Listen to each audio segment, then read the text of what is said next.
Bonjour.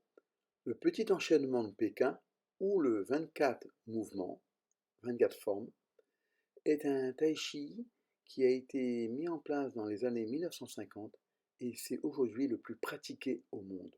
Peut-être de par son accessibilité, et puis sa forme courte permet plus rapidement une certaine autonomie, mais surtout au départ, il répond à la commande institutionnelle.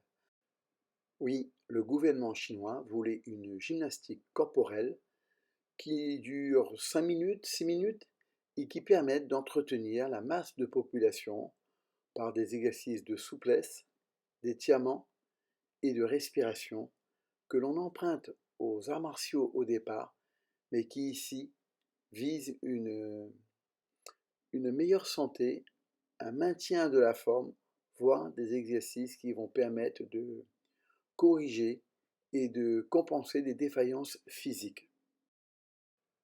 Comme je le disais, le tai chi chuan, à l'origine, a des exercices d'application martiale. Chaque mouvement peut encore être appliqué, mais il faut aussi comprendre que lorsque l'on se bat, on ne met jamais sa garde, ses poings derrière son dos, à l'opposé de l'adversaire. On est toujours orienté vers l'adversaire et on reconnaît pourtant des mouvements où on va de façon très ample aller chercher très loin.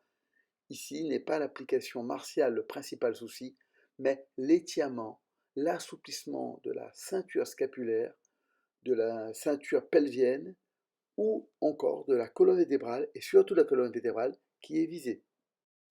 Par ailleurs, le choix d'une gymnastique douce et lente protège les articulations d'une part et d'autre part va favoriser le renforcement musculaire de zones que l'on ne travaille pas lorsque nous sommes dans un geste global rapide.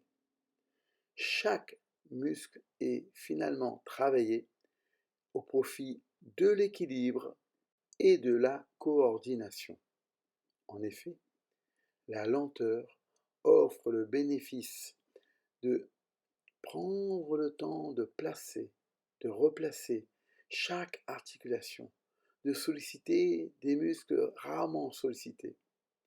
Cette conscientisation du schéma corporel, savoir où est tel bras, tel pied, tel angle d'articulation, plus ou moins ouvert, plus ou moins affermé à des moments, est donc l'occasion d'une façon très différente de mobiliser son corps au profit de la santé.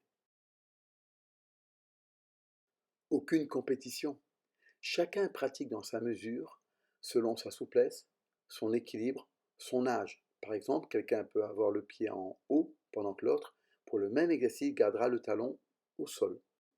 Retrouvez-nous le 11 juin du côté de Sainte-Anne pour un stage ouvert à tous, gratuit, ou encore le 9 juillet à Saint-Denis au dojo de Bois de Nefle. Qigong, posture de l'arbre et Tai Chi, à bientôt.